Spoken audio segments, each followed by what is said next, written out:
Anissa Fajri, hadir nggak ya? Saya tuh agak-agak ngeri nih kalau udah online itu langsung semuanya diem gitu. Anissa Fajri hadir nggak? Ada apa nggak? Nggak ada ya? Anissa Fajri. Iya, Bu. Anissa Fajri, Anda hadir apa enggak di sini? Tidak hadir ya? Hadir sinyalnya maaf. Oke, jawab pertanyaan saya. Apa sih yang dibangun dari pendidikan? Dari pendidikan.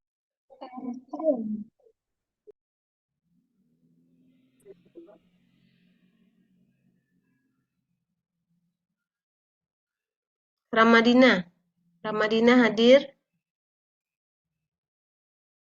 Ramadina apakah hadir? Ramadina?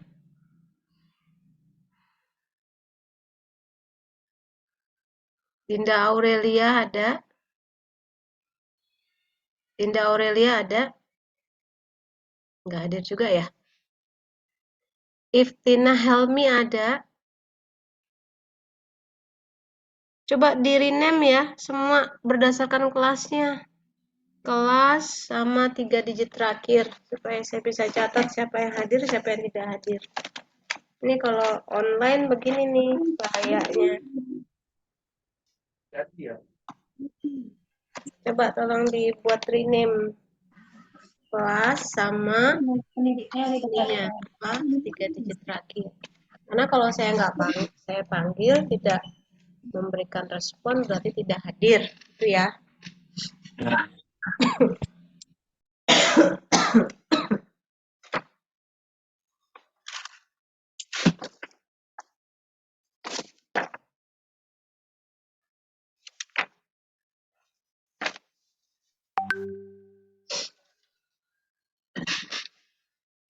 Radina Fasya ada. Tadi yang tidak ada ya, Ramadina. Tadi Radina Fasya ada. Radina Fasya. Coba tolong di rename. Di rename. Bisa dengar nggak sayanya? Di rename. Pertama kali itu nama depannya adalah ini. Apa? Kelas dulu, baru baru ini, baru 3 digit terakhir.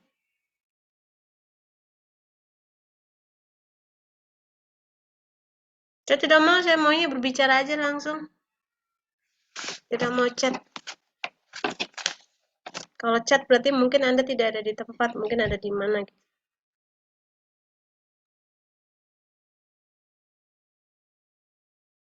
Gufron Muhaimin ada nggak? Gufron Muhaimin ada? Ya, silakan jawab. Apa sih yang dibangun oleh pendidikan?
Intinya apa yang terbangun?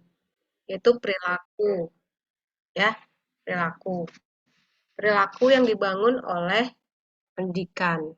Perilaku yang nantinya akan berdampak kepada peningkatan kapasitas. Tadi kalau temannya bilang bahwa ada pendidikan yang pengetahuan yang meningkat, keterampilannya dia meningkat, gitu ya. Itu terkait tentang perilakunya yang akan diubah oleh suatu pendidikan. Pertanyaan saya berikutnya, apa hubungan antara pemberdayaan dengan pendidikan? Jadi pendidikan sudah dijelaskan oleh Gufron ya, apa sih fungsi dari pendidikan? Nah, kalau dikaitkan dengan pemberdayaan itu yang apa dari definisi pemberdayaan? Jadi saya akan selalu mengkaitkan ya setiap pertemuan saya itu dengan definisi dari pemberdayaan supaya kalian menjadi jelas apa itu pemberdayaan. Oke, silakan. Siapa yang bisa jawab? Apa hubungannya antara tadi ya sudah dijelaskan oleh temannya tentang pendidikan yang dibangun itu apa? Nah, kalau dikaitkan dengan pemberdayaan itu yang bagaimana? Siapa yang Izin bisa Bu, jawab? izin Ya, menjawab Bu. silakan. Silakan Dita. Kan tadi kaitannya pemberdayaan dengan pendidikan. Nah, kalau pemberdayaan itu kan sebagai wadah pengembangan diri dengan pelatihan gitu ya, Bu. Dan memberikan layanan. Nah, pendidikan itu kan yang seperti tadi Gufron bicarakan bahwa pendidikan itu membentuk perilaku yang bertanggung jawab dan lain-lain. Jadi pendidikan itu bisa sebagai wadah, bisa sebagai pemberdayaan gitu, menurut saya. Oke, sebagai media pemberdayaan. Oke, selanjutnya ada lagi yang ingin menyampaikan? Menambahkan, silakan.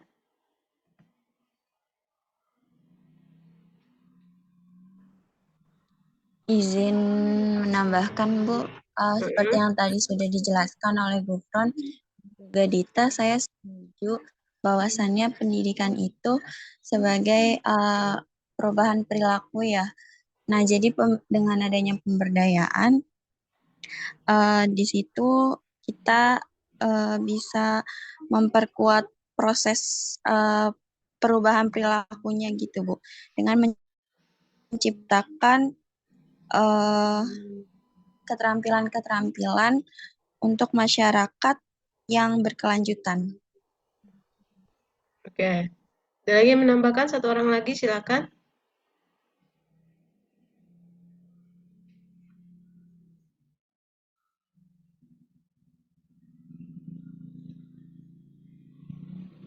Ada lagi yang menambahkan? Silakan.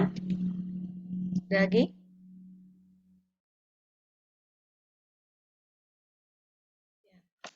Jadi yang namanya kan masih ingat ya tentang apa sih itu pemberdayaan.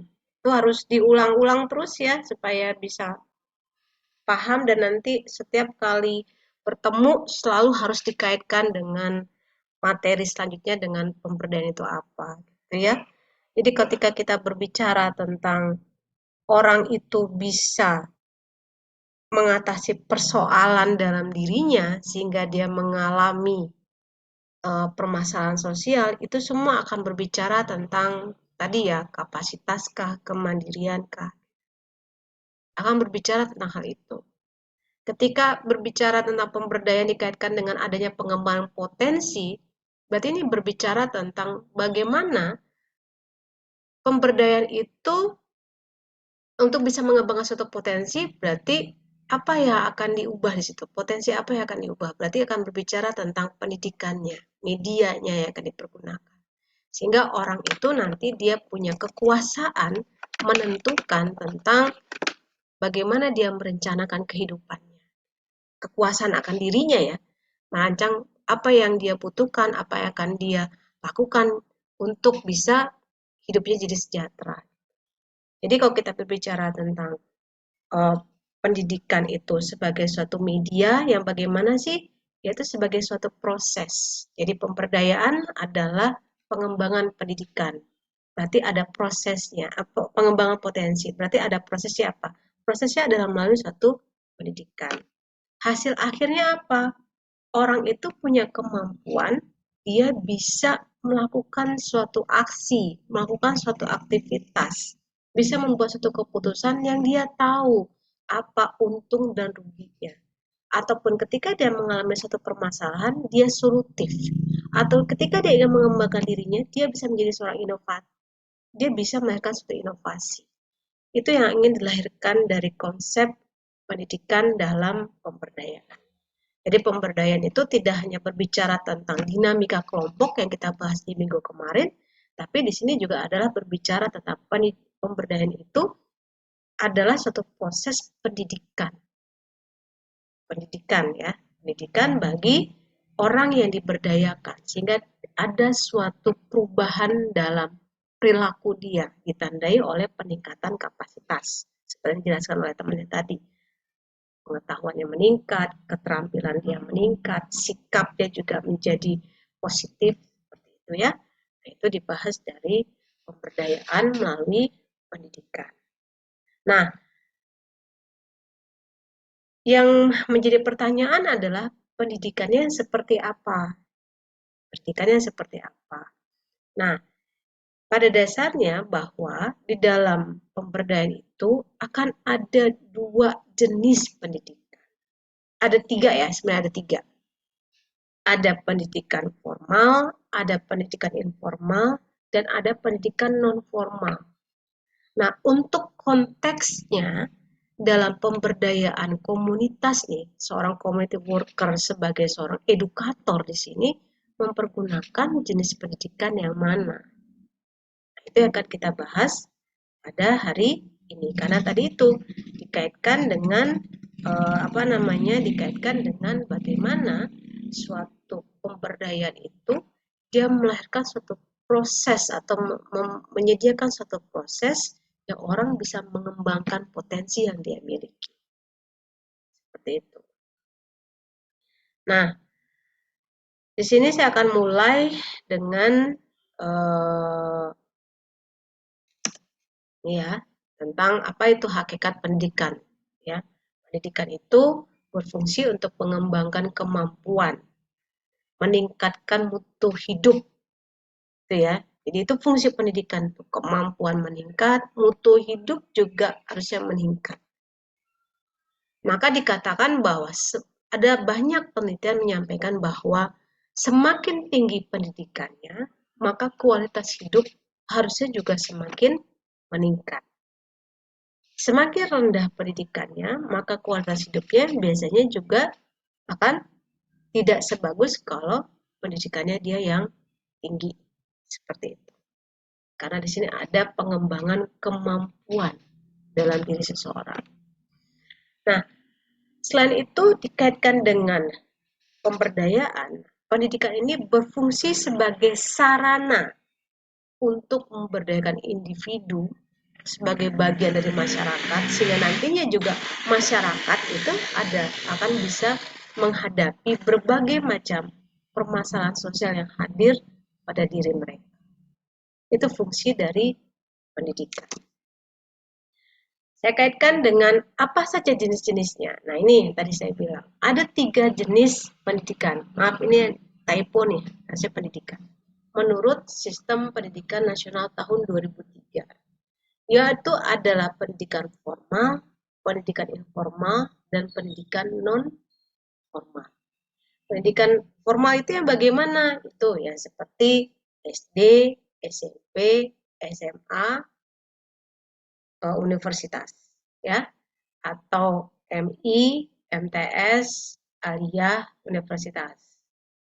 Atau kalau yang SMA itu bisa juga di SMK. Itu tuh formal. Ya. Ada lagi pendidikannya informal, yaitu jalur pendidikan keluarga dan juga lingkungan. Seperti itu. Untuk biasanya menanamkan tentang perilaku, norma-norma, keagamaan itu dibangun oleh pendidikan informal. Maka dikatakan dalam suatu keluarga pasti ada mekanisme pendidikan. Karena kalau tidak ada pendidikan dalam keluarga, maka akan membentuk suatu perilaku-perilaku yang nantinya akan dia menyimpang. Seperti itu. Nah, kemudian ada pendidikan non-formal. Apa itu non-formal? Adalah jalur pendidikan di luar pendidikan formal yang ini adalah mensupport dari pendidikan formal itu. Jadi kalau orang tidak bisa masuk ke pendidikan non formal, maka non formal harus diadakan untuk bisa mensupport ini, mensubstitusi seperti itu ya, yang dapat dilaksanakan secara terstruktur dan juga berjenjang. Yang bagaimana maksudnya terstruktur dan berjenjang? Tentunya ada suatu tahapan-tahapannya. Ada tahapan dasar, tahapan menengah, dan tahapan advance. Seperti itu. Jadi intinya adalah dia mensubstitusi pendidikan formal. Nah, dalam hal ini pendidikan yang kita pergunakan di dalam konteksnya pemberdayaan ini adalah pendidikan non formal. Itu ya, pendidikan non formal. Pendidikan formal ini kita tidak akan masuk ke sana. Maka dari itu perspektif yang kita pergunakan adalah bukan teacher center atau lecturer center, tapi di sini adalah student center. Ya, maka dari itu fokusnya adalah pada pendidikan yang sifatnya non formal. Nah, yang bagaimana sih pendidikan non formal? Salah satunya adalah pendidikan berbasis masyarakat. Ini masih ada ya, saya kutip ini dari Undang-Undang Sistem Pendidikan Nasional tahun 2003. Bahwa di sini adalah pendidikan yang berbasis masyarakat. Maka penyelenggaraan pendidikan itu disesuaikan dengan konteks di mana masyarakat itu berada.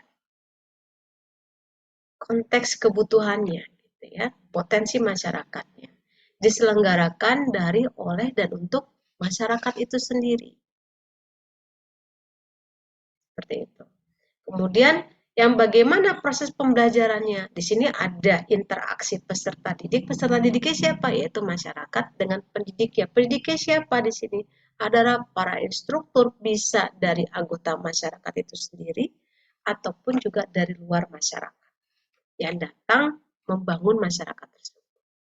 Nah, sumber dayanya bagaimana? Sama seperti pendidikan yang lain, harus ada tenaga kependidikannya, instruktur kalau kita bicara di sini. Ada instrukturnya, pelatihnya itu siapa?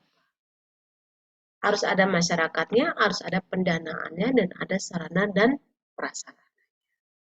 Nah, inilah ketika kita mendesain suatu kegiatan pemberdayaan, pasti kita akan masuk dalam hal konteksnya adalah pendidikan. Maka yang pendidikan bagaimana kita lihat kembali di sini. Bahwa pendidikannya adalah berbasis dengan masyarakat. Dari, oleh, dan untuk mereka. Jadi jangan dari, oleh, dan untuk si fasilitator. Itu yang jangan sampai itu yang dilakukan. Nah, sini saya ingin jelaskan terlebih dahulu, ada pendidikan non formal, ada pendidikan formal. Nah, Anda mungkin bisa baca sendiri ya, kalau pendidikan formal itu ada dibagi atas jenjang.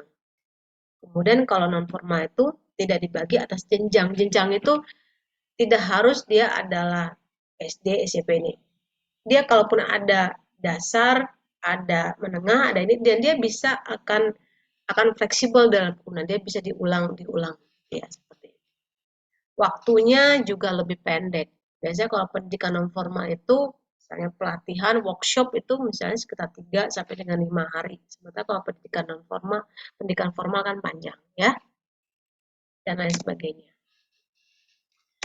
Kemudian ini tentang biayanya jauh lebih rendah gitu ya dibandingkan dengan pendidikan yang formal yang lebih mahal karena tadi itu biaya karena fasilitas sarana dan prasarana bisa mengikuti bagaimana kelokalan dari masyarakat tersebut. Dia berbiaya tapi biasanya lebih murah dibandingkan dengan kemarin jam 5 pagi udah nganterin istri ke stasiun. Sampai di sini ada pertanyaan dari Anda nggak terkait tentang sekilas tentang pendidikan supaya Anda menjadi paham tentang kalau kita berbicara tentang pendidikan ada di bagian mana sebenarnya model pendidikan yang dipergunakan oleh ilmu kesejahteraan sosial dalam pemberdayaan. Ada yang tanyakan? Kalau ada silahkan.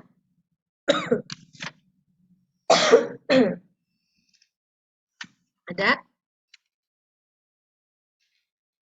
Oke. Nah, kemudian saya masuk ya.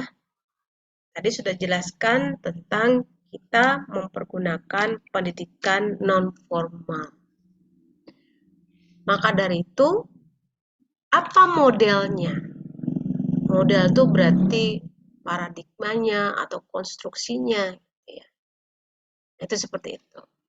Nah, di sini kita mempergunakan namanya adalah pendidikan orang dewasa atau andragogi. Pendidikan orang dewasa. Kalau yang tadi, ini adalah penciri ya dari model pendidikan non-formal. Kalau dia pendidikan formal, maka namanya itu adalah pedagogi. Nah, kita tidak akan pernah masuk ke dalam wilayah pedagogi.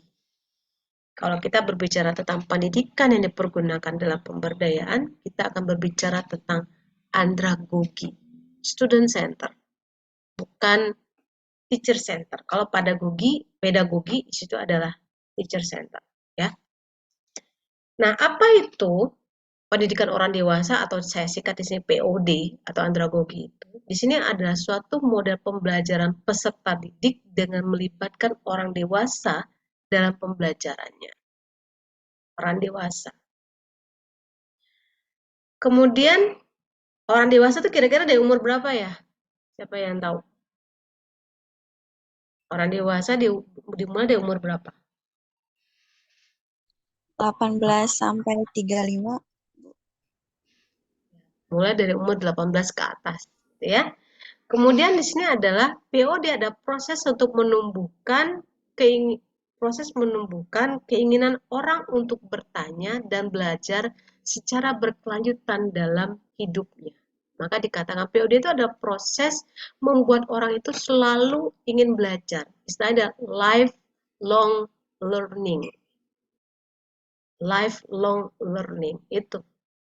Orang itu harus selalu belajar sampai dengan dia meninggal gitu. Orang itu harus belajar. Artinya adalah pembelajaran seumur hidup.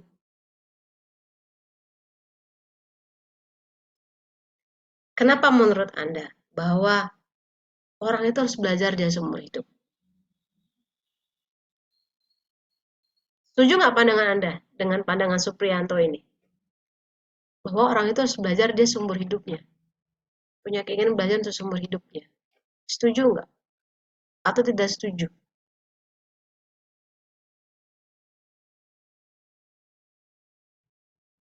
Siapa yang ingin menyampaikan pendapatnya?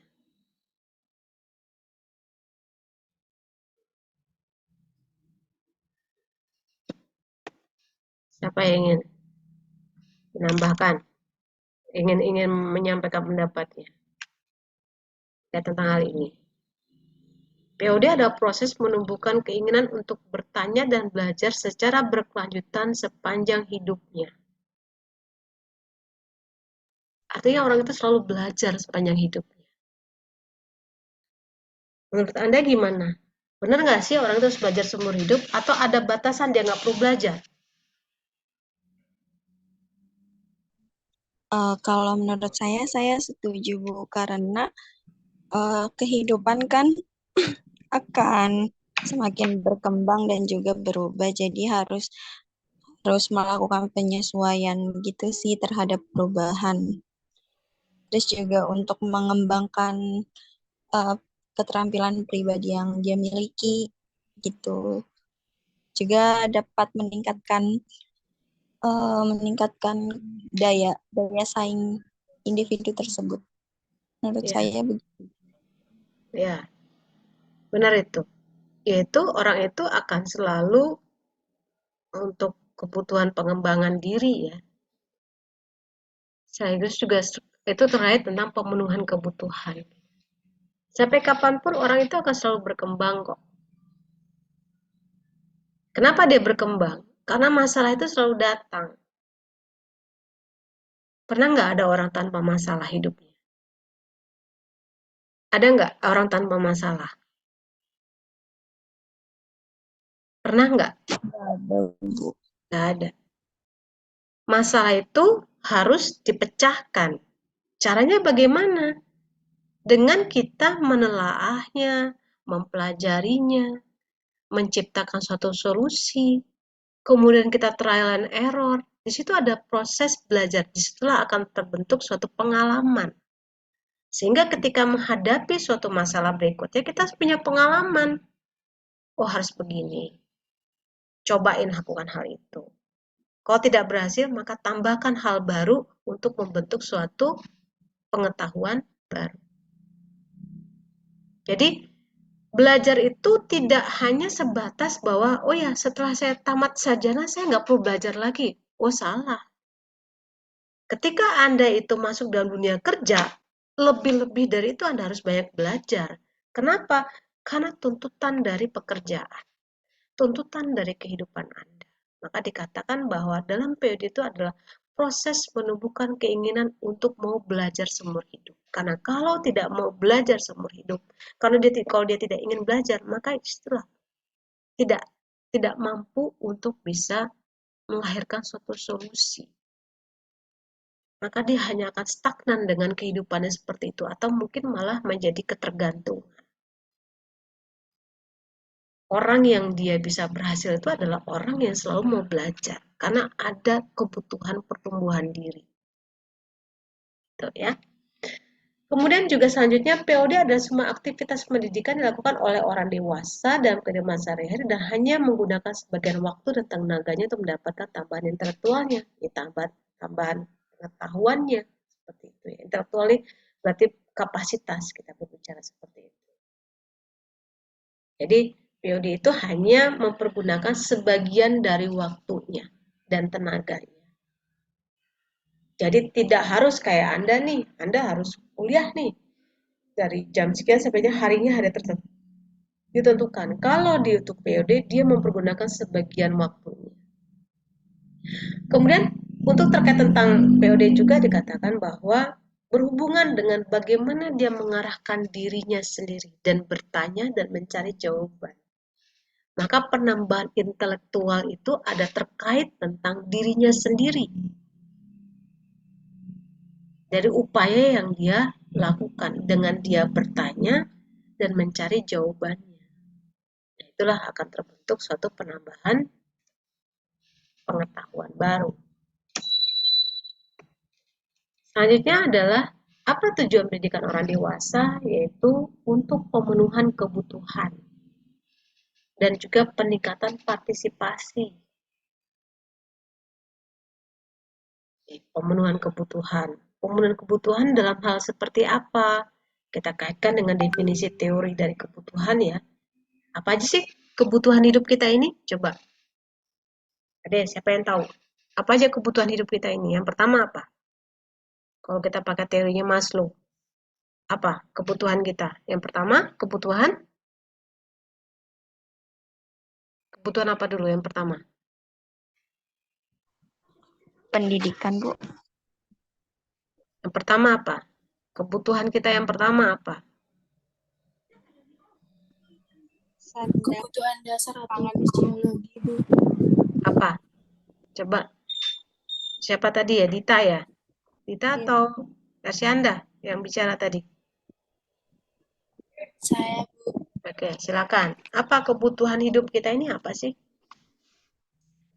Kebutuhan diri kita itu yang pertama itu adalah kebutuhan fisiologis atau kebutuhan yang berhubungan sama tubuh kita. Habis itu kebutuhan akan rasa aman.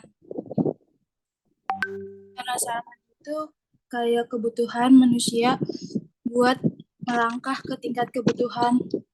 Kayak dia berhasil memenuhi kebutuhan pada tingkat pertama, habis itu dia membutuhkan rasa aman. Habis itu kebutuhan sosial kayak rasa cinta, rasa kasih sayang, habis itu rasa serta hak kepemilikan. Habis itu kebutuhan mendapatkan penghargaan atau validasi. kayak bentuk menghargai diri sendiri, bentuk mendapat penghargaan dari orang lain. Setahu saya kayak gitu. Ya, itu ada kebutuhan-kebutuhan kita. Yang paling dasar pakai teorinya Maslow kan, fisiologis, rasa aman, sosial, penghargaan, aktualisasi diri. Untuk bisa memenuhi kebutuhan itu, orang pasti butuh pendidikan. Pasti. Nggak bisa tercapai itu kebutuhan rasa aman kalau kita tidak punya pengetahuan bagaimana menciptakan rasa aman. Kenapa? Karena menciptakan rasa aman itu kebutuhan fisiologis sudah harus terpenuhi dulu. Kebutuhan fisiologis itu apa ya? Makan, tidur, rumah, pakaian, dan lain-lain. Kebutuhan paling dasar. Berarti harus apa? Harus punya pekerjaan yang bisa membiayai hal itu. Maka ujungnya apa sih? Dia harus pekerjaan yang yang bisa menghasilkan income yang bisa memenuhi kebutuhan itu berarti apa? Pendidikan, kemampuan orang itu harus bagus. Karena itu kan linearnya hubungan ya antara kemampuan yang dibangun oleh pendidikan, kapasitas ya. Jadi pendidikan tinggi akan membangun kemampuan dia yang tinggi untuk dia kemudian bisa bekerja dan bisa menghasilkan pendapatan.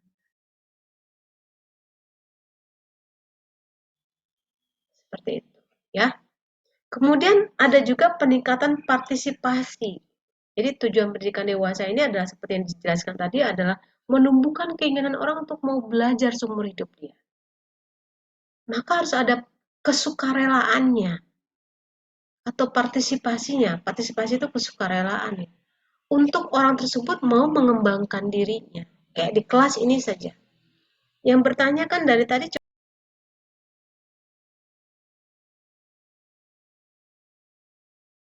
yang lain kemana? Nggak tahu. Artinya di sini adalah pengembangan diri dari sekian, ada sekitar 98 orang ini, mungkin belum mengarah pada kebutuhan dia akan pengembangan dirinya. Bagi dia yang penting adalah hadir aja gitu. Tapi beberapa orang di sini, sudah 4 orang di sini, berarti ada kebutuhan pertumbuhan di perkembangan diri yang dia ingin capai. Jadi dia sukarela. Nah, diharapkan dari pendidikan dewasa itu adalah orang ini semua mau bersukarela dia untuk mau berpartisipasi mengembangkan dirinya sendiri berdasarkan apa? Kebutuhan dia, pemenuhan kebutuhan dia. Pemenuhan kebutuhannya. Jadi partisipasi itu akan selalu terkait tentang apanya? Kebutuhan dia yang ingin dia penuhi dengan caranya sendiri. Maka kita tarik lagi kepada definisi tadi. Menumbuhkan keinginan orang untuk mau belajar tanpa disuruh. Karena kalau disuruh, berarti itu masuk dalam ranahnya pedagogi. Kalau sudah orang dewasa mengarahi kepada andragogi, berarti memang karena dia yang ingin. Itu disebut dengan partisipasi sosial. Nah, di sini adalah supaya ini ya, supaya Anda melihat bagaimana sih perbedaan antara pendidikan untuk orang dewasa dengan orang yang belum dewasa. Supaya akan kelihatan bagaimana sih andragogi itu. Ini terkait tentang umur, ya. Kemudian pendidikan juga kalau untuk anak-anak tuh dia meniru, makanya dia teacher center. Jadi guru yang banyak mengisi, istilahnya kalau kayak gelas, anak-anak itu dia belum bisa mengisi sendiri air dalam gelas, maka diisikan gelas. Sedangkan bagi orang dewasa, dia sudah bisa mengisi sendiri. Kenapa? Karena sudah punya pengalaman di situ, sudah bisa mengarahkan dirinya sendiri. Ya, itu perbedaan antara dewasa dan juga anak-anak. Apa?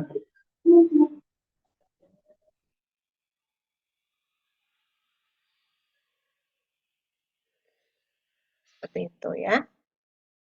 Nah, selanjutnya di sini ini adalah model dari andragogi yang dibuat oleh Knowles. Yaitu di sini ada beberapa hal yang perlu kita pahami, kita ketahui ketika kita mempergunakan model dari andragogi dalam pemberdayaan. Satu adalah di sini kita akan melihat ya, ada beberapa nih prinsip-prinsip utamanya di sini. bahwa si learners ini berarti si pembelajar. Dia wajib untuk mengetahui kenapa, apa, bagaimana dia dalam belajar, ini dia harus paham. Kemudian juga dalam hal andragogi disebutkan bahwa ada pembangunan konsep diri di dalam si pembelajaran itu. Yaitu tadi untuk membangun kemandirian dan self-directingnya. Kemampuan dia untuk menjalankannya sendiri. Kemudian yang mengarahkan kepada apa? Pengalamannya. Pengalaman dari si pembelajar itu sendiri dalam hal apa? Apakah dari sisi sumber dayanya maupun juga dari kepribadian dirinya. Kemudian juga mengarah kepada dihubungkan dengan hal-hal yang mengarah kepada pengalaman hidupnya. Berhubungan dengan pengalaman hidupnya. Maka dari itu adalah dikaitkan dengan bagaimana pengalaman hidup itu, maka akan diuji cobakan dalam tugas-tugas yang mengarah kepada pengalaman hidupnya atau kegiatan sehari-harinya. Maka disebut dengan readiness to learn. Kemudian orientasi dari pembelajaran itu adalah problem center, masalah. Maka disebut dengan ada kontekstual. Konteksnya apa? Problem centernya adalah diri mereka sendiri. Apa yang mereka alami di situ? Masalah yang mereka alami itu apa saja? Konteksnya apa saja? Nah, kemudian bahwa si pembelajar ini adalah ada nilai-nilai individu yang kemudian membuat dia mau bergerak sendiri. Jadi kita bahas di slide berikutnya. Maka dari itu, kenalilah faktor-faktor ini dan implementasikan faktor-faktor ini ke dalam suatu bentuk-bentuk pemberdayaan yang diselenggarakan oleh si fasilitator. Pemberdayaan pasti mengarah kepada pelatihan, itu sudah pasti. Pendidikan non formal yang bentuknya adalah pelatihan, itu sudah pasti. Tidak ada suatu mekanisme pemberdayaan tanpa ada pelatihan. Nah, sekarang bagaimana cara menjalankannya? Ada dengan mengadaptasikan model andragogi ke dalam model pemberdayaan yang dipergunakan oleh si fasilitator. Maka dari itu, mereka lah harus menentukan sendiri apa yang mau mereka teliti, apa yang mau mereka pelajari, bagaimana caranya, dan lain sebagainya. Ini hasil atas kesepakatan dengan mereka semua. Ya. Nah, ada beberapa karakteristik orang dewasa dalam belajar. Kenali hal ini. Kenapa? Karena nanti Anda kan jika bekerja sebagai seorang fasilitator, berarti semua pasti orang-orang dewasa di situ. Maka kenali bahwa orang dewasa itu belajar karena ingin meningkatkan perannya. Itu terkait tentang kebutuhan dia ingin mengembangkan diri, pertumbuhan dirinya. Kemudian karena ada tuntutan tugas. Tuntutan tugasnya terkait apa? Terkait pekerjaannya. Misalnya, dia ini pedagang. Tuntutannya adalah bagaimana bisa membuat dagangannya ini bisa laris. Atau tuntutan tugasnya adalah terkait dengan bagaimana dia bisa memenuhi kebutuhan rumah tangganya. Jadi orang dewasa pasti akan mau mengikuti suatu pembelajaran jika hal itu sesuai dengan apa yang ingin mereka capai. Karena tuntutan tugas ya, pekerjaan atau peran dia, atau memang tuntutan karena dia ingin mengembangkan dirinya. Itu orang dewasa. Nah, kalau anak-anak tidak ada ini. Anak-anak tidak ini. Maka dari itu, kenapa dia student center? Karena tadi itu, bahwa orang mau belajar karena tuntutan dari tugas yang dia emban selama ini. Kemudian orang dewasa itu senang mempelajari sesuatu yang berguna. Berguna apa? Ini terkait tentang tuntutan tugasnya. dan tuntutan dari perkembangan pada dirinya, maka itu disebut dengan berguna. Berguna itu kontekstualnya adalah apa yang dia butuhkan. Jadi berikanlah suatu materi pelatihan sesuai dengan pekerjaan dia sehari-hari. Kalau dia mengalami permasalahan dalam pekerjaan sehari-harinya atau peran sehari-hari, maka dia, kalau hal itu diberikan, maka hal itu pasti langsung diterapkan.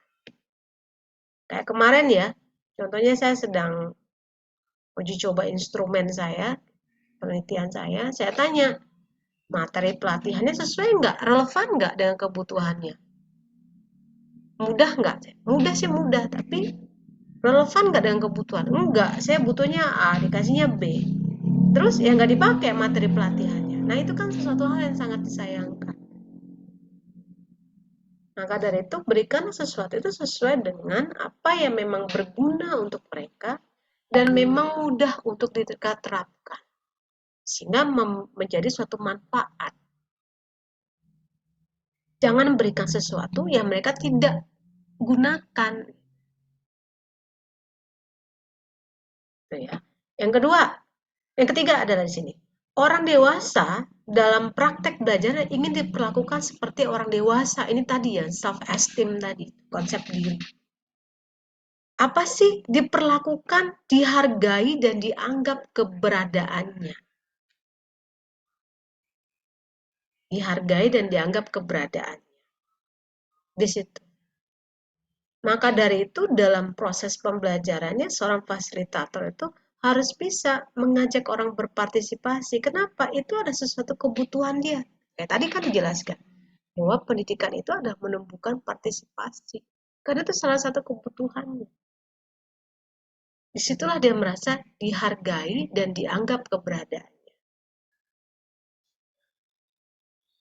Yang keempat adalah orang dewasa memiliki pengalaman dan wawasan yang luas, maka mempelajari pengetahuannya harus berdasarkan dengan apa yang mereka miliki.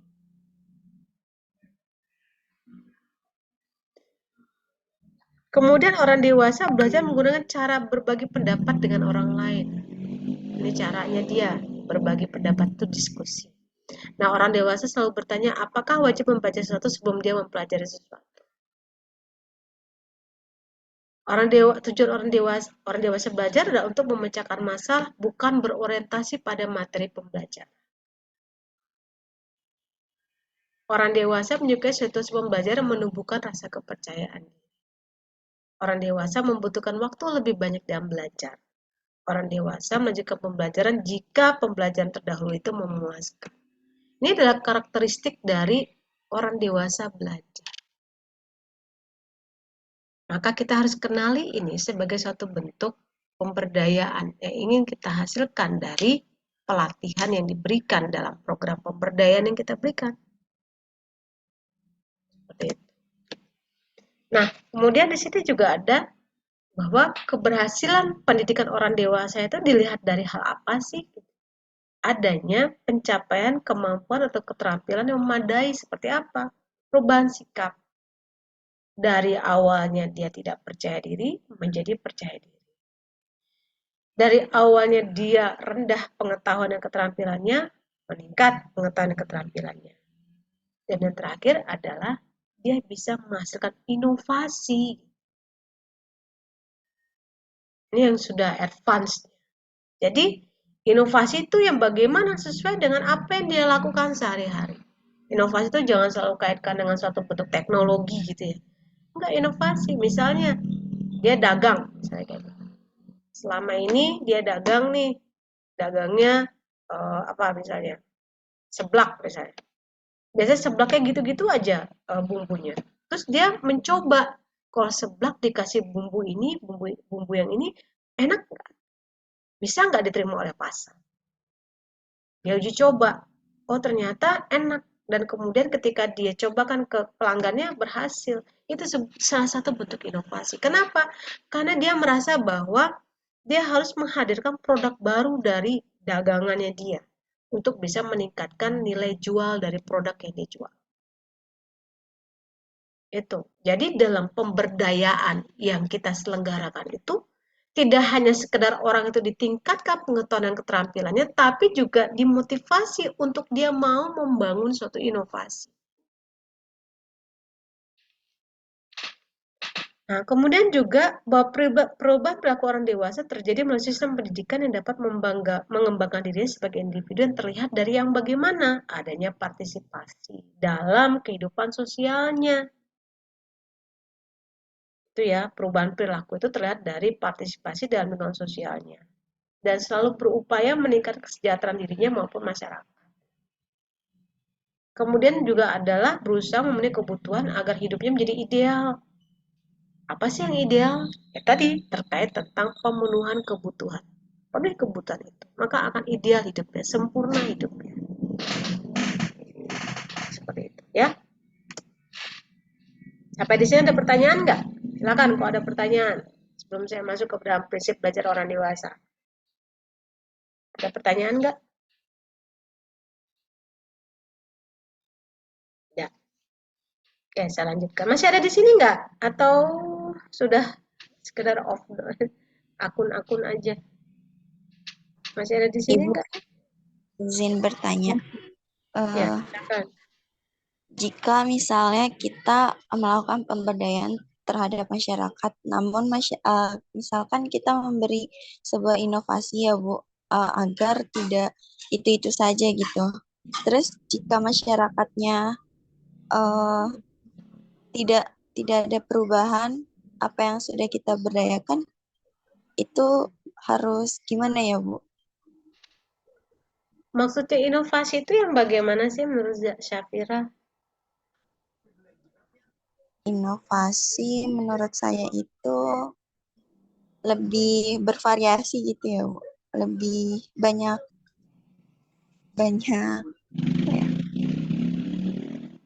inovasi Artinya di bervariasi. sini kan Anda nih sebagai seorang fasilitator memang harus menghadirkan banyak inovasi supaya apa? Supaya mereka-mereka tadi itu mau atau tumbuh keinginan dia untuk belajar. Itu yang dibutuhkan oleh seorang fasilitator. Itu nanti ya di bagian peran. Seperti itu. Jadi kita harus berinovasi. Kalau enggak ya orang enggak mau. Nih, kembali lagi ke sini ya. Proses menumbuhkan keinginan orang untuk bertanya dan belajar, proses untuk bisa mereka mengarahkan dirinya. Ini harus ada banyak inovasi yang dimiliki oleh si fasilitator. Inovasi itu bisa sesuatu hal yang baru atau sesuatu yang sudah lama tapi kemudian kita adaptasikan dengan lingkungan tempat kita bekerja. Seperti itu. Gitu ya. Jadi bagaimana caranya orang itu untuk mau dia misalnya mempelajari bagaimana kita bisa mendesain suatu materi pembelajaran yang memang tepat bagi mereka. Maka kan harus digali informasi itu. Menggali informasi itu bagaimana? Itu kan terkait tentang bagaimana Anda berseni dalam menggali informasinya. Ketika sudah seni kan akan terkait tentang inovasi Anda, bagaimana cara Anda menggali informasi dari orang-orang, terkait apa kebutuhannya. Gitu ya. Jadi inovasi itu adalah tentang cara Anda bekerja kalau sebagai seorang fasilitator. Bukan kemudian Anda membawa inovasi, misalnya inovasi dalam membuat apa keripik atau apa gitu ya, mungkin tempat lain berhasil. Tiba-tiba ada pakai di sana, ya belum tentu. Anda merasa ini inovasi baru nih dalam pemberdayaan bisa loh dipakai, belum tentu. Karena kembali lagi, apakah suatu materi yang dibawa itu berguna nggak untuk mereka? Dikembalikan lagi berguna itu yang bagaimana? Yang mereka bisa lakukan, mereka bisa praktekkan, dan pasti memang sesuai dengan kebutuhan atau permasalahan mereka hadapi sehari-hari. Kalau hal itu tidak sesuai kebutuhan mereka, mereka pasti akan menolak. Begitu kira-kira. Bisa dipahami penjelasan saya? Baik Bu, dapat dipahami. Berarti sebelum kita melakukan inovasi, kita harus menggali lebih banyak tentang informasi seperti apa kebutuhannya, Ibu. Balik lagi kebutuhan. Iya, tapi ya kita harus berinovasi. Inovasi dalam hal apa? Bagaimana cara menggali kebutuhan tersebut? Gitu. Harus. Tapi maksudnya begini loh. Maksud saya di sini adalah jangan sampai Anda sudah bawa program bank sampah, plok aja dipakai di situ. Anda harus berinovasi bagaimana sih program bank sampah yang sesuai dengan kebutuhan mereka. Maka Anda harus gali kebutuhan mereka itu apa. Itu menjadi sesuatu hal yang krusial dalam suatu kegiatan pemberdayaan. Semua pasti mengarah kepada kebutuhan. Oke, di sini ada beberapa prinsip dalam belajar orang dewasa. Apa sih? Satu ya. Menurut Linderman, bahwa orang dewasa itu mau belajar kalau memang bisa memenuhi minat dan kebutuhannya. Ini ya, kembali lagi kebutuhannya. Minat kebutuhan. Minat ini lahir dari kebutuhan. Yang bagaimana kebutuhan tidak terpenuhi, maka orang akan bergerak untuk memenuhi kebutuhannya. Terbangun motivasi. Motivasi baru akan membangun minat. Jadi jangan berikan sesuatu yang mereka nggak butuh. Kemudian orientasi belajar pada orang dewasa itu adalah kehidupannya dia. Kehidupannya dia, bukan kehidupan orang lain, kehidupan dia.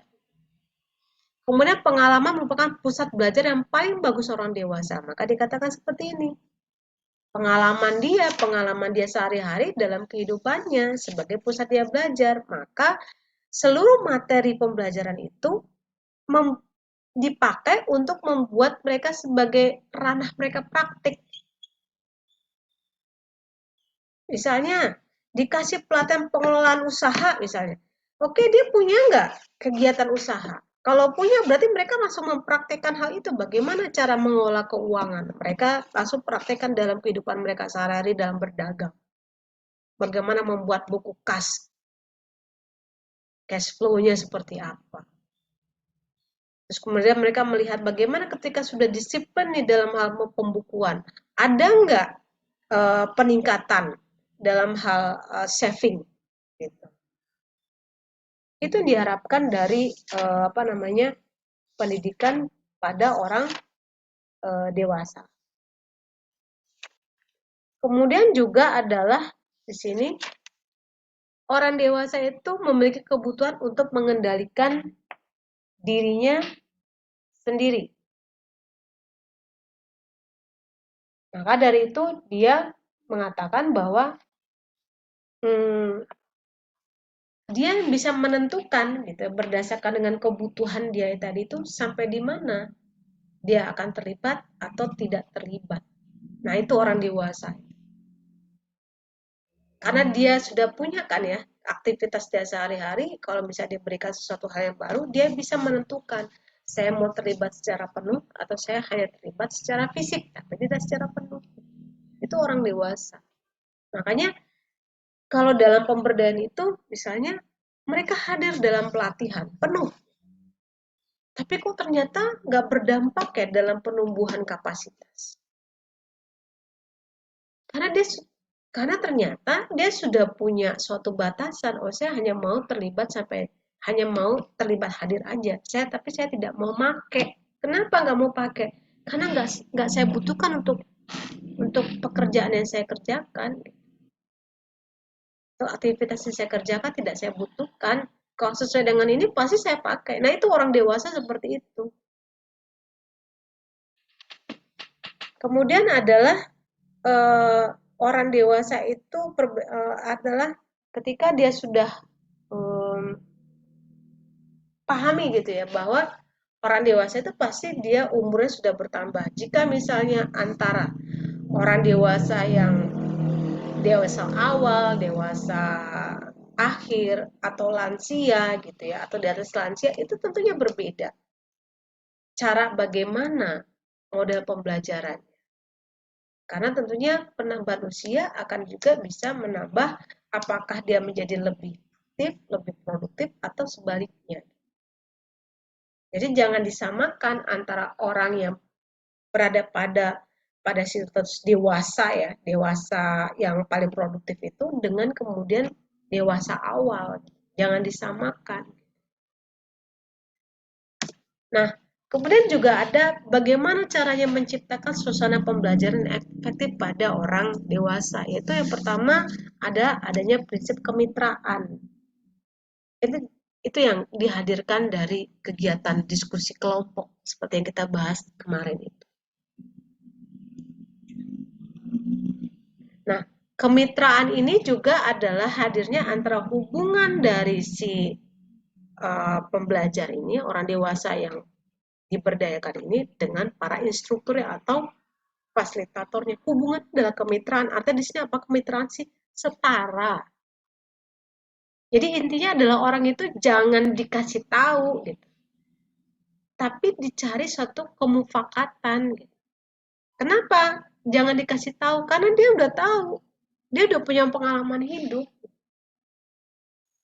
Karena kalau kita pembelajarannya adalah kita masuk dengan kita memberitahukan cara-caranya, mereka pasti nggak akan mau involve.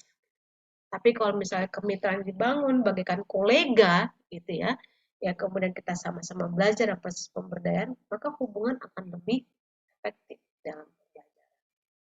Kemudian adalah berdasarkan dengan pengalaman nyatanya, kondisi dia seperti apa. Ada partisipasinya, ya. Jadi di dalam suatu pembelajaran itu, di dalam suatu kegiatan pemberdayaan, ya, dengan pendidikan melalui pelatihan itu, si fasilitator tuh harus mampu dia membuat semua orang itu berpartisipasi. Kayak gini nih, di kelas ini yang berpartisipasi cuma 4 orang, yang lain entah kemana. Nah, inilah kalau pertemuan online agak sulitnya begini. Makanya saya biasanya kalau nggak kepaksa banget, saya nggak mau saya online. Lebih senang offline aja. Kenapa? Karena pasti Anda banyak yang tidur gitu. Entah ada di mana gitu ya. Nah, kemudian selanjutnya ada prinsip keswadayaan. Ini terkait tentang kemandiriannya. Nah, dalam hal apa? Dalam hal dia merancang suatu tujuan bahkan juga materi pelatihannya. Jadi, kemitraan itu akan terlihat dari ketika mendesain suatu materi pelatihan. Terkait tentang kelompok dampingan yang saya bicarakan di minggu kemarin. Apa yang mereka butuhkan? Mereka butuh pelatihan A atau mereka butuh pelatihan B? Itu mereka yang memutuskan sendiri. Jadi bukan si fasilitatornya atau pendampingnya. Apa tujuannya? Mereka merancang dengan adanya suatu materi ini diharapkan mereka akan meningkat keterampilannya dalam hal yang mereka butuhkan tersebut. Itu sebagai suatu bentuk dari kemitraan. Karena kalau misalnya si pendampingnya atau fasilitatornya yang menentukan apa sih materi kita, maka di situ tidak akan terbangun namanya partisipasi, tidak akan terbangun juga suasana yang setara. Nah, tadi kembali lagi tentang prinsip orang dewasa, dia akan berbicara tentang kepercayaan diri, dia ingin merasa sudah dihargai. Karena kalau hal itu tidak terjalin, maka akan ada penolakan pada diri mereka. Kemudian ada prinsip kesinambungan di sini. Bahwa dalam hal kegiatan pembelajaran itu harus terkait dengan materi-materi sebelumnya. Manfaat, ya ini terkait bukan manfaat bahwa menurut si fasilitator, manfaat itu didesain oleh si peserta pelatihan itu sendiri. Sesuai dengan apa? Pengalaman nyata mereka, kehidupan mereka sehari-hari. Kemudian juga ada kesiapan. Nah, kesiapan ini adalah terkait dengan bagaimana misalnya mereka udah siap untuk dilatih. Artinya bagaimana sih indikatornya adalah mereka istilahnya Kalau mereka merancang itu, nah di saat itulah mereka sebenarnya sudah siap. Tapi kalau mereka sendiri belum siap belum mampu untuk merancang materi pelatihan, berarti mereka belum siap. Kemudian lokalitas, nah ini terkait tentang bagaimana kebutuhannya mereka kembali. Ujung-ujungnya semua kebutuhan. Dan terakhir adalah keterpaduan. Ya. Nah, selanjutnya adalah di sini prinsip untuk mempercepat mekanisme perubahan perilaku menurut Hammons. Ya. Prinsipnya bagaimana dalam pendidikan orang dewasa ini adalah satu prinsipnya berupa latihan. Artinya banyaknya lebih banyak praktik. Seperti yang tadi disebutkan ya, mereka lebih senang kalau mereka melakukan itu secara langsung. Berarti perbanyak bahwa dalam kegiatan pelatihan itu adalah banyak prakteknya daripada ceramahnya. Kemudian berdasarkan suatu prinsip hubungan di sini. Hubungan itu adalah mengaitkan bagaimana pengetahuan yang baru dengan pengalaman yang telah lama tersebut. Jadi di situ peran dari para instruktur itu, bagaimana dia bisa membangun suatu hubungan antara hasil yang akan diperoleh terkait dengan penambahan pengetahuan baru. Yang ketiga adalah akibat. Akibat di sini adalah terkait dengan akibat di sini adalah terkait tentang bagaimana kepuasan mereka dalam pembelajaran yang sudah selesai berlalu gitu. Itu akan mempengaruhi bagaimana mereka mau terlibat dalam pembelajaran berikutnya. Dan yang terakhir adalah prinsip kesiapan. Nah, ini prinsip-prinsip yang perlu kita pahami ketika kita mendesain suatu kegiatan pelatihan. Ya. Terus kalau ada yang bilang, kita kan Peksos Bu, nggak perlu lah kita merancang ini, kita kan bukan guru. Oh enggak, kita kan seorang pendidik, maka kita harus merancang suatu kegiatan-kegiatan pendidikan non formal itu dengan prinsip-prinsip seperti ini. Sampai di sini ada pertanyaan nggak? Kalau tidak, saya lanjutkan ya. Oke, nih seperti ini nih. Saya selalu bertanya, ada pertanyaan nggak? Sebenarnya saya mencoba untuk, ada nggak yang belum paham?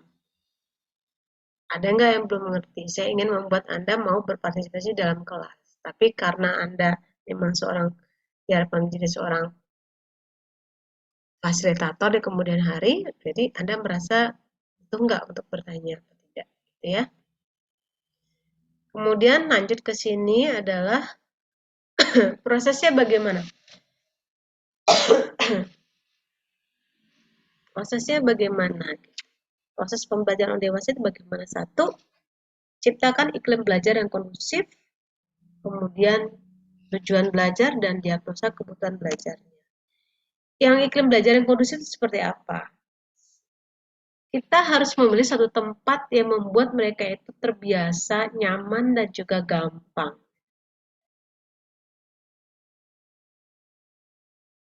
Nyaman dan juga gampang buat mereka.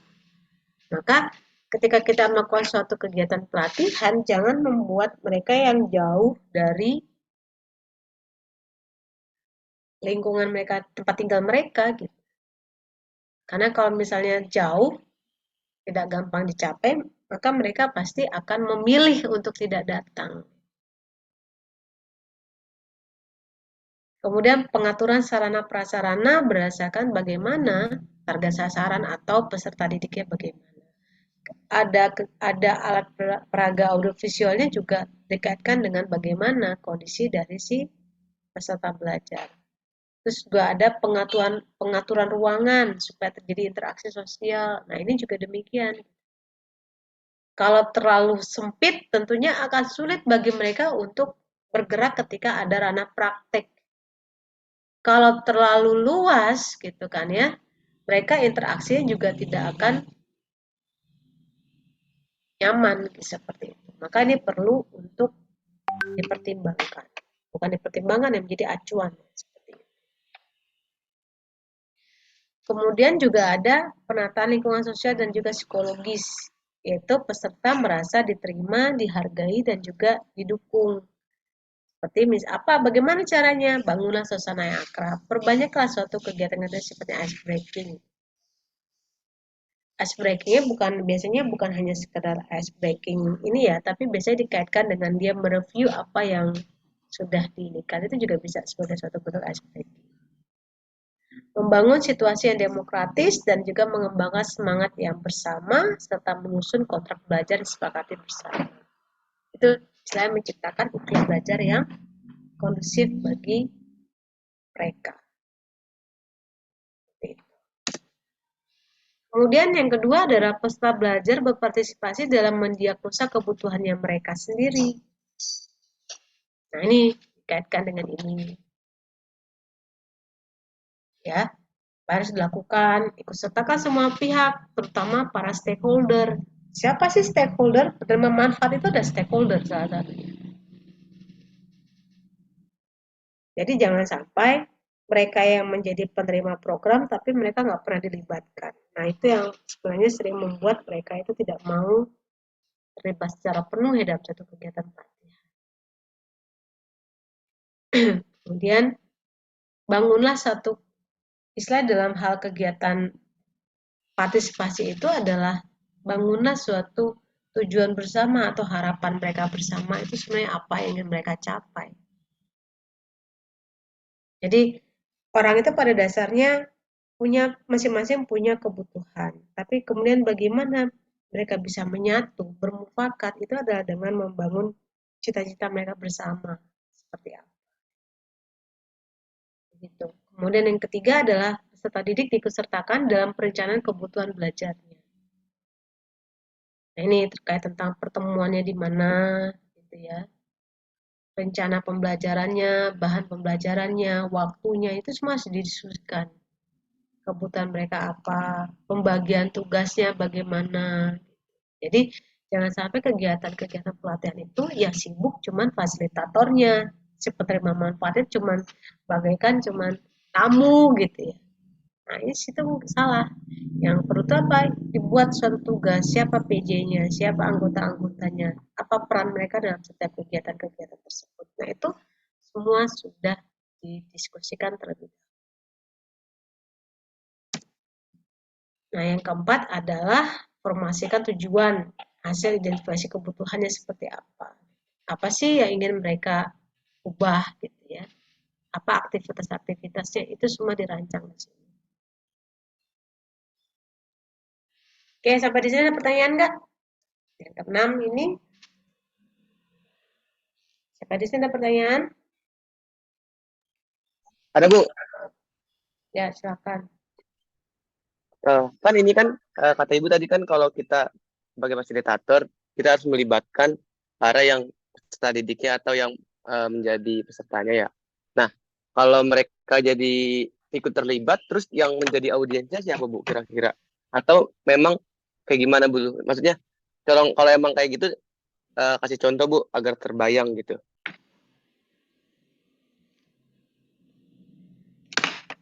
Jadi dalam pelatihan itu semua harus terlibat.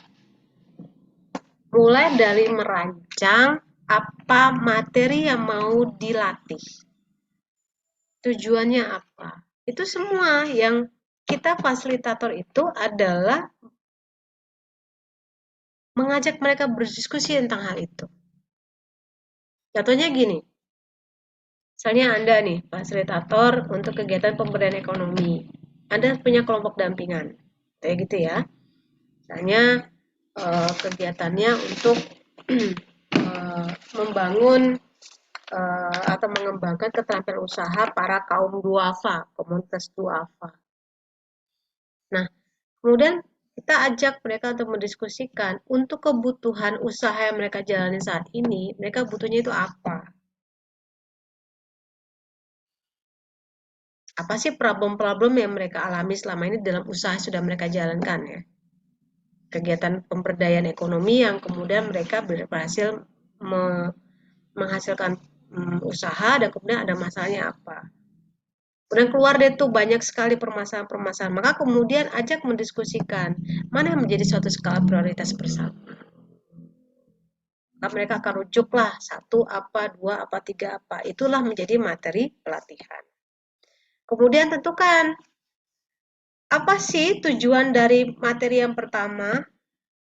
Kan ini dikaitkan dengan Anda memberikan suatu informasi bahwa pelatihan itu tentunya ada perubahan. Perubahan apa yang ingin mereka capai dari pelatihan yang pertama, materi pertama.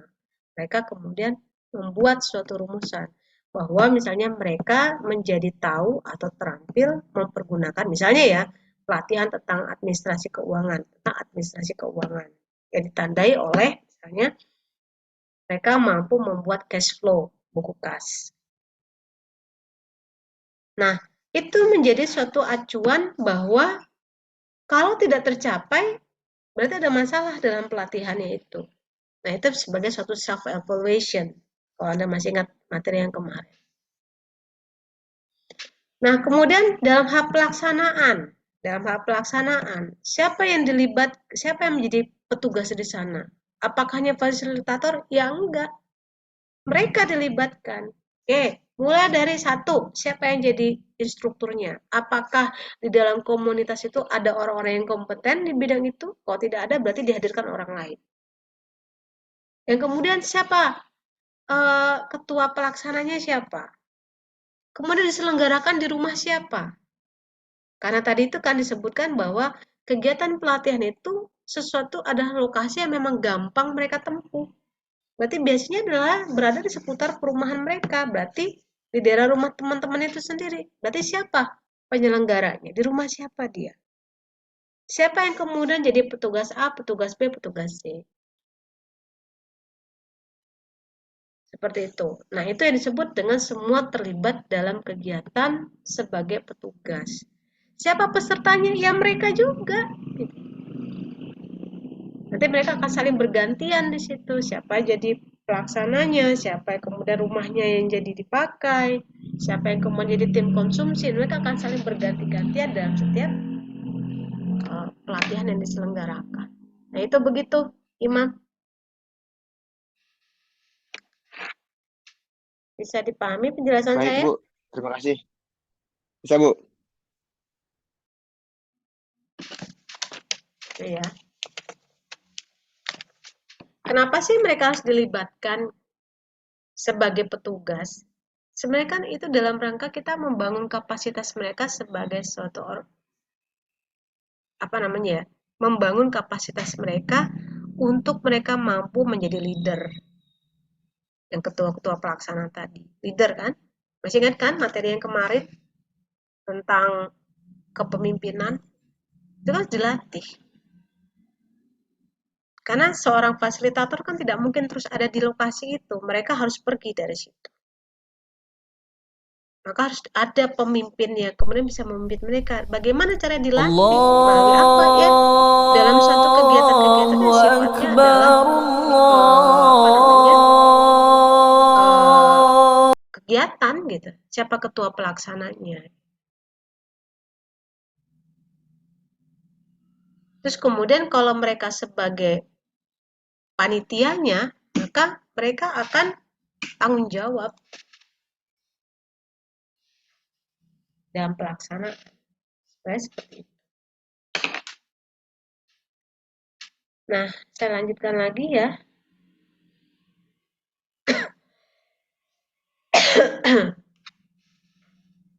Kemudian, bagaimana cara menetapkan bahan dan tekniknya? Bahan dan teknik itu didapatkan berdasarkan kondisi real peserta pelatihan itu seperti apa. Misalnya, mau pelatihan untuk memasak gitu. Berarti memang produk itu ada di lingkungan itu.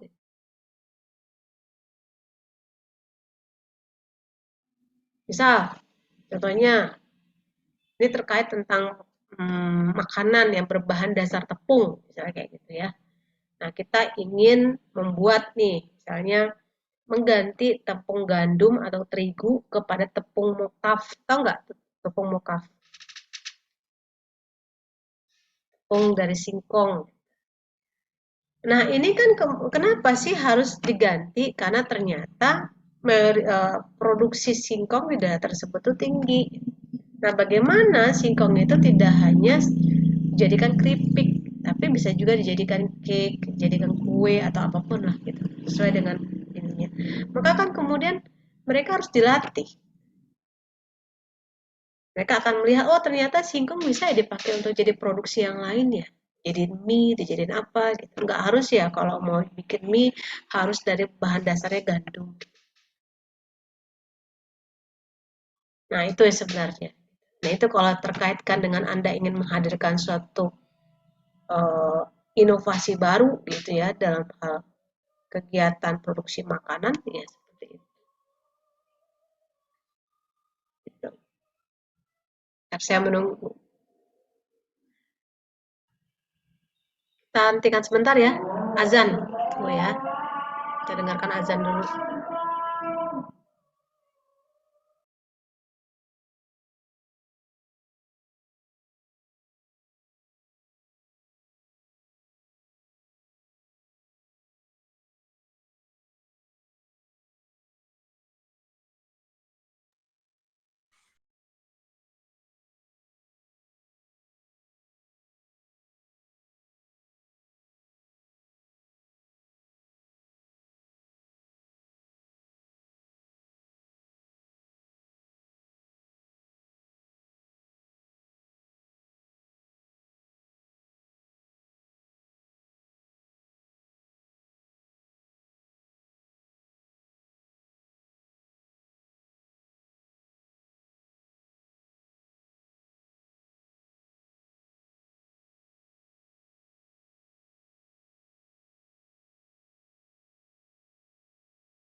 Lanjutkan ya.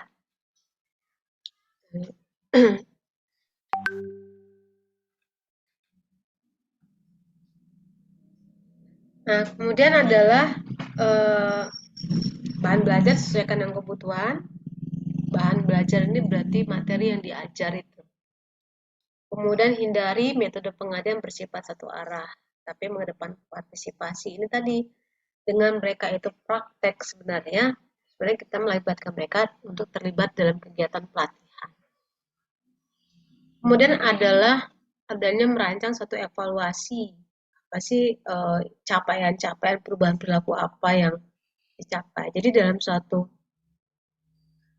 pelatihan, maka seorang fasilitator itu dia sudah harus bisa merancang perubahan apa sih yang ingin diharapkan dapat terjadi dari pelatihan. Perubahan perilaku apa yang terkait dengan pengetahuan, keterampilan dia. Seperti itu. Ya.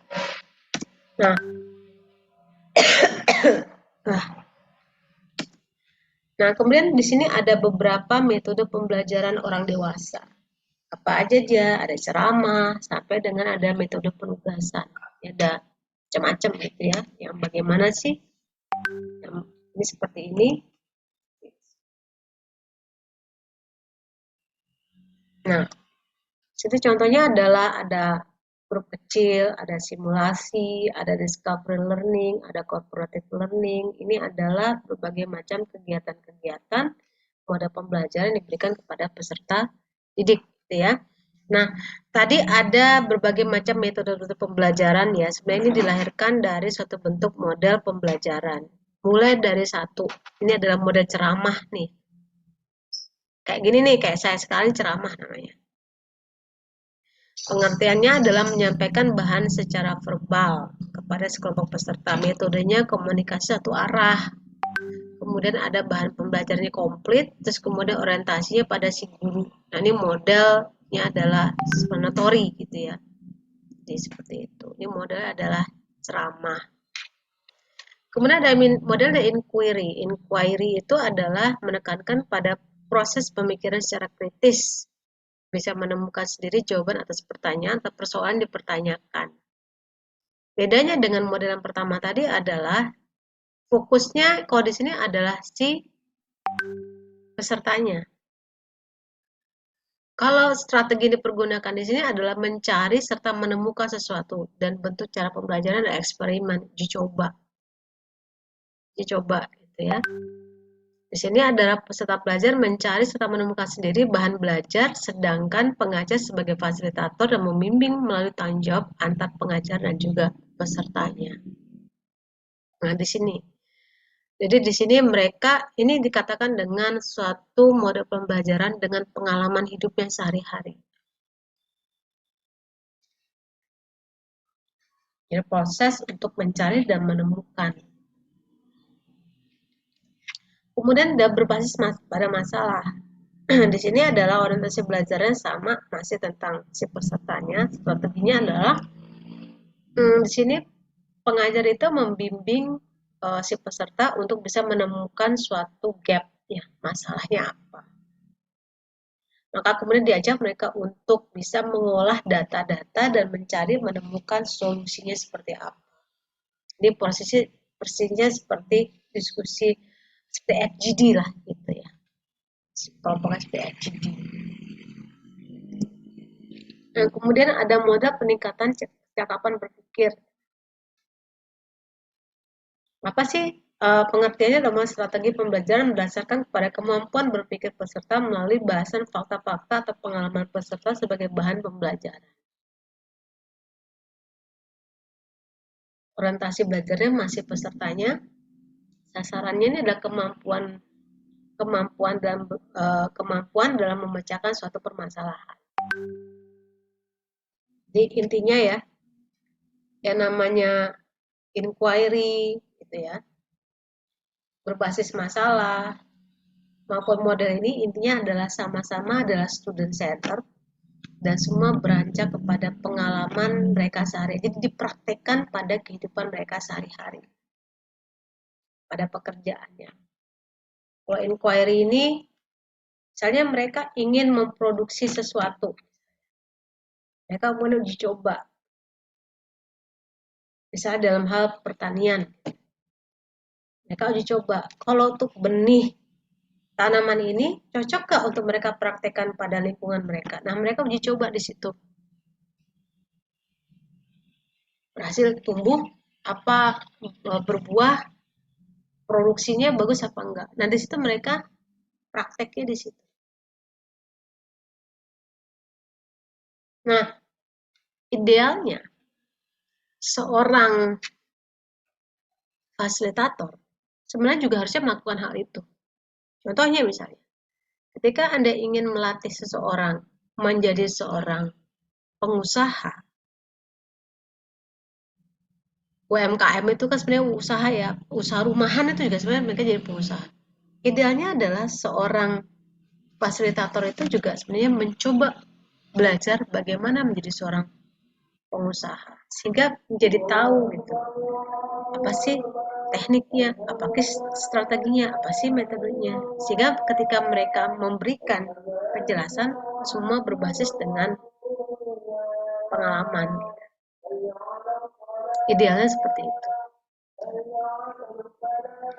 Oke, ini adalah model-model inquiry-nya. Silakan kalau ada yang ingin tanyakan di inquiry. Ini ada berbasis masalah, ini ada peningkatan kecakapan berpikir gitu ya. Dan juga kemudian ada berbagai model-model pembelajaran yang lain. Yang kemudian Anda semua bisa belajar di situ ya.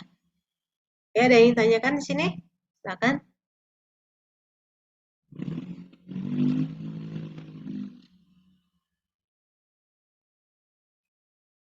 Ada? Oke, kalau tidak ada berarti kita ketemu lagi ya minggu depan di materi selanjutnya, masih tentang pendidikan tapi lebih mengarah kepada pendidikan kritis. Sampai ketemu lagi minggu depan. Assalamualaikum warahmatullahi wabarakatuh. Waalaikumsalam warahmatullahi wabarakatuh. Waalaikumsalam warahmatullahi wabarakatuh. Maaf ya. Terima kasih, Ibu.